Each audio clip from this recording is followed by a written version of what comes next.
Hello everyone, welcome to the channel. So today we're going to put in some vinyl plank flooring. Um, it's floating flooring. It's got the cushion attached to the back of it. So something I haven't talked about is just prepping the job, setting up your material, getting it ready. Let me show you how I do it. I like to do this pattern with it and leave a gap in there so it has airflow, so air can circulate, and I think this is more important than people think. Just to get it acclimated and ready for the job site. Whether you're doing engineered hardwood flooring or solid hardwood flooring or laminate flooring, just setting it up like this, there's air movement, and I think this has always worked good for me. So in my opinion, this is the best way to get things set up and ready to go. Okay, this is a kind of an overview of the room. Of course, we got some fun stuff to cut around. I'll show you how I'm gonna do that. I got an idea of the way I'm gonna cut around that. We got some stuff to move around too. What I need to do first though is there is, of course it's concrete. I don't know how old it is, but there's stuff here that's just not gonna fly. So we're gonna fill those in. There's actually, I went through and kind of marked them out, put an X in the areas that need to be addressed. But this is the product I'm gonna use, is this Mapei Plenty Patch.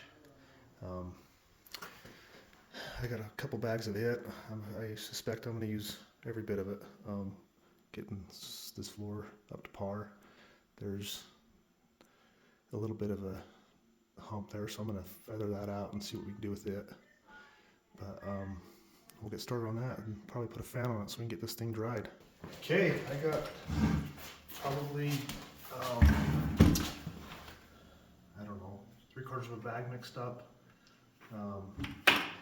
I got my 3-foot little straight edge, and I may even just use that to kind of screech some of these spots out, because these low spots are a little bit wider than my 18-inch trowel, but we'll check it out here in a second.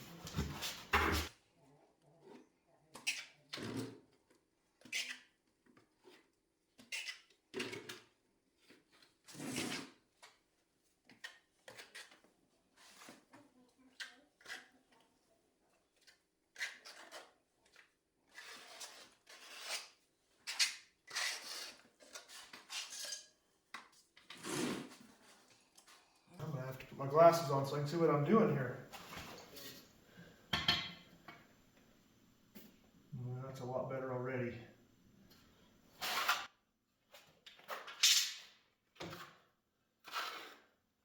A little bit of prep like this before you start your job, you're going to get a lot better outcome. It's worth the extra time.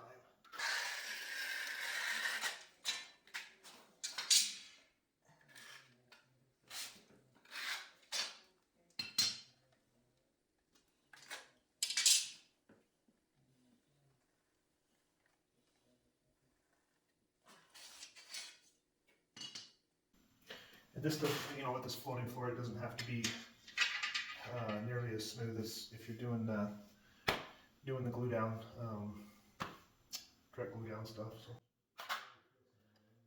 a little more forgiving.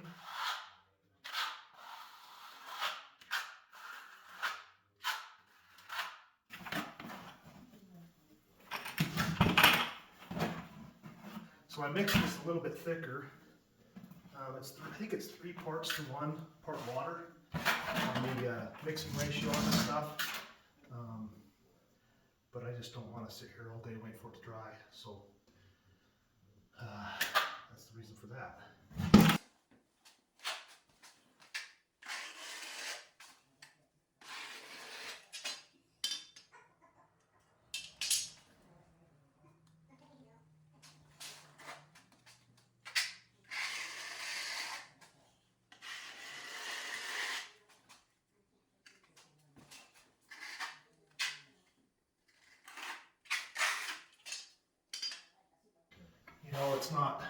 It's not going to be 100% perfect. I'd have to come in here with 10 bags of self-leveling, I guess, if I wanted to get it completely perfect, but it's going to be good enough for sure to do this floor. So I'll probably get this half of the floor done, and I gotta, of course, do this other half. You know, that's one thing that's pretty nice about this luxury vinyl is you can kind of move your furniture around back and forth as you need to. But I mean, yeah, it would be nice to get this out of my way completely. I don't know what that pool table weighs, but that's easier said than done.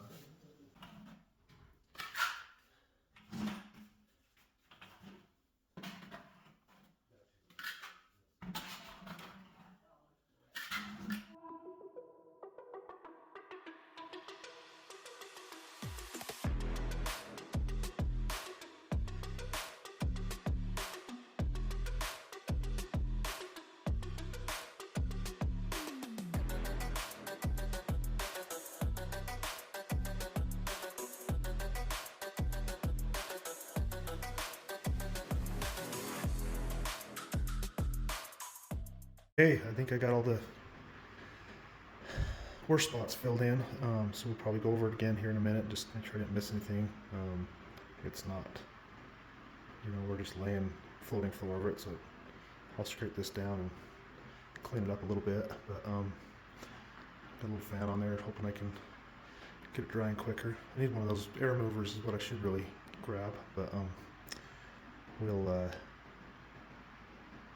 finish touching this up, and then we'll be ready to start setting up for the flooring. I'll probably start working on the layout, and you know, of course, like I said, this room is, you know, I've got a bar back there, some closets, into a staircase here, so there's some obstacles in this room, but should be a big deal. We'll figure out our layout and then start laying some flooring. Okay, so I got the floor all patched. I ended up going over it again. Wanted to make sure it was got all the low spots filled in a little better. But like I said, there's all kinds of, it's not like it's a square room. There's going behind a bar and closets and everything else. But I did center it between the bar and the cabinet over here. And what I actually did was split a plank, which is about 3.5 inches, and then chalk my line there. So I'm going to work up to the line here, and then I'm going to show you how I'm going to use some boards and nail them down and lock it in with those, and then I'm going to have to work backwards where this fireplace is, just because it's a lot of cutting right here to get it nice and the right distance there, and then I'll probably end up with some sanded caulk or something in there to fill that little bit of expansion gap I'm going to have at the end. So I'll get this section put together, and then I'll show you how I'm locking in place.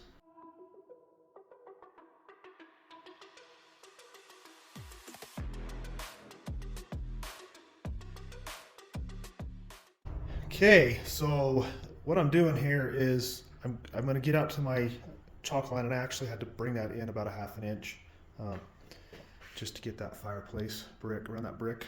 The rest of the way I'm going to just be working backwards, which is not as easy, but it's not too bad. We can handle it.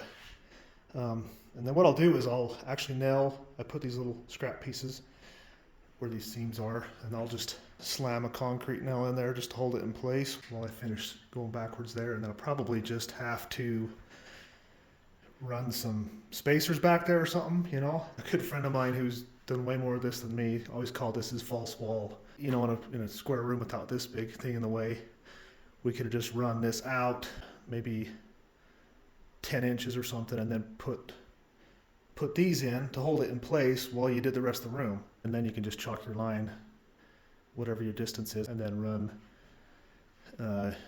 run your little scrap pieces like this and hold it in place, and then you do your whole room and come back and do your last pieces. But with this particular thing, I thought it would be easier to go this route. So this is where we're at. Of course, on this material, I've never seen a manufacturer that said you stagger your joints less than 12 inches. Usually, 12 inches is the minimum I've ever seen, but it also depends on the length of your plank too. I'm usually close to 16 inches, I think, on my stagger, but you can either stagger it. You can usually get 3 or 4 staggers out of a plank, but And then whatever you cut off on the end, just bring down and put over on your starter on the other end. So try not to waste any more than you have to. So this particular product, there's only, I don't know how many, there's 1,000 different products out there and whatever, different manufacturers. But this particular one, a lot of them you'll put in this way, just read the instructions. But this particular product, you just tap the ends in. So I'll lock it in. I'll lock this end in. Make sure you get it in. And you'll know what it's in because you can kind of almost feel a little pop and then it'll kind of lay flat. Probably not the best way. I usually just use my soft end of my hammer. Or you could use, you could just use rubber mallet. I usually don't like dragging. That's why I like my hammer, because I can just drag one tool around and hit my tapping block if I need to. But yeah, so it's simple that way. Just tap those ends in, and that's basically it. Okay, so we just got these little pieces that hold it in place. I'm going to finish up these back end pieces, working backwards.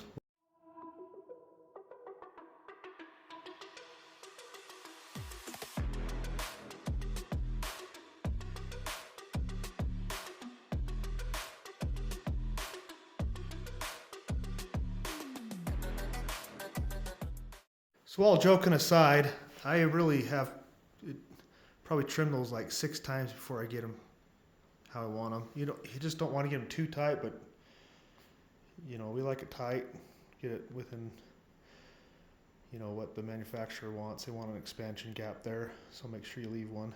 I didn't really talk about cutting this stuff. I usually score and snap it as much as I can. I mean, you can cut it with a jigsaw. I'll heat it up sometimes with a little heat gun. If you have access to one of these cutters, and I got several of them, but they're good for your straight little cuts at the wall. You can use a jigsaw. You can use a table saw. I don't use those things because they're a little bit messier and you have to leave them outside, and so I don't want to make 400 trips in and out of the house, so I just try to cut it all inside if I can. So anyways, I'll keep at it.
Okay, so me being the person that wants to do as good a job as I can for somebody, the edge of this is an old garage, so the edge of this is pretty rough.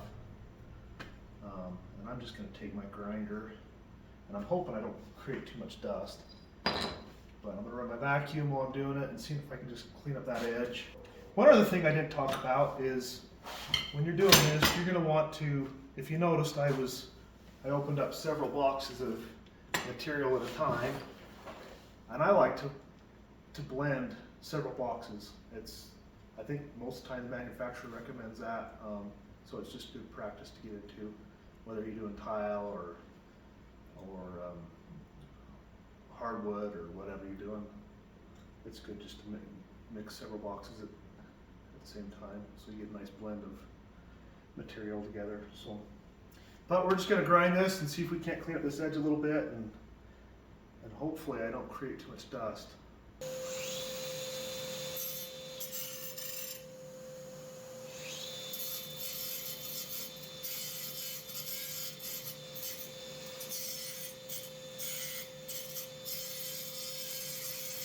Yeah, if you can see, just that edge is just messy right there.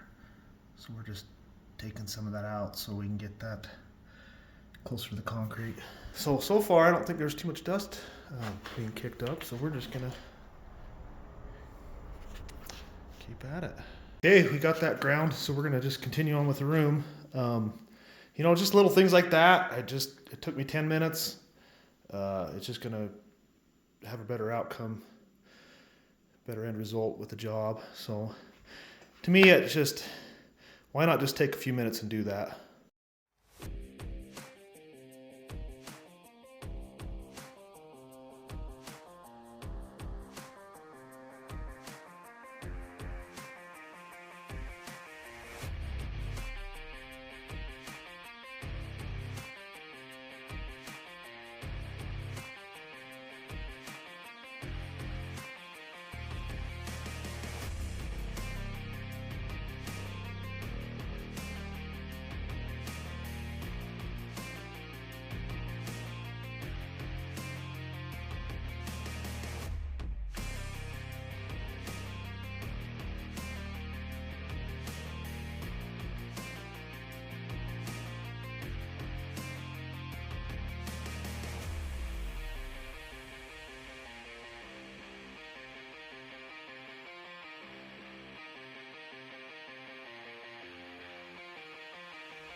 Well, I had to add a little more floor patch to this. I ran into another little spot that going into this little utility room that needed some attention, so I ended up adding a little more patch there. So one trick that I don't know if I kind of went over is a lot of times you can lay these boards in here backwards up against the wall, and then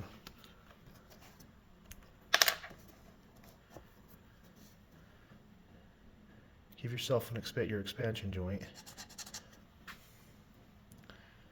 and then that saves you from having to run your tape measure 500 times in here. So just a little trick that might save you some time.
Okay folks, we are going to wrap this video up. I've got the floor all done.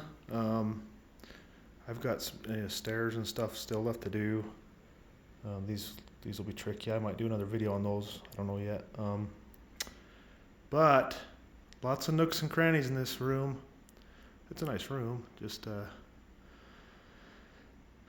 concrete was a little rough, but we went over it and improved it quite a bit. So just like to ask everyone that's watched to please subscribe and hit the like button. I'm going to keep doing these videos. I got some carpet jobs coming up and some tile showers, and we're going to do some heated floors in those in some of these bathrooms. And so I'll just hopefully these are helpful, and take the time to prep your job, and it's worth taking a extra time to it saves you some headaches down the road. So thanks for watching. We'll see you on the next one.